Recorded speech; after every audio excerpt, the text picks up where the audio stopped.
ऐसे बना गरुड़ विष्णु जी का वाहन। पौराणिक कथा के अनुसार स्वर्ग में देवताओं ने युद्ध करने के बाद जिस अमृत कलश को असुरों से प्राप्त किया था, गरुड़ ने उसे देवताओं से छीन लिया था, क्योंकि इससे वह अपनी माँ को सांपों की माँ कद्रू की दास्ता से मुक्ति दिलाना चाहते थे।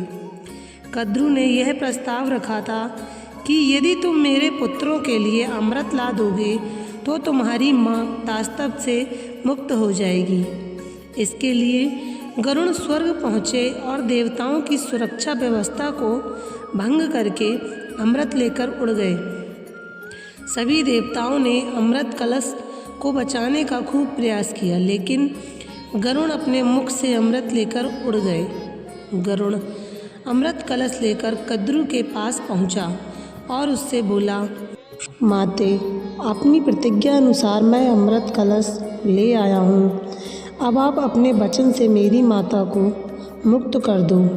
कद्रू ने उसी क्षण विनिता को वचन से मुक्त कर दिया और अगली सुबह अमृत नागों को पिलाने का निश्चय कर वहाँ से चली गई। रात को उचित मौका देखकर इंद्र ने अमृत कलश उठा लिया और पुनः उसी स्थान पर पहुंचा दिया। दूसरे दिन सुबह नाग जब वहां पहुंचे तो अमृत कलश गायब देखकर दुखी हुए।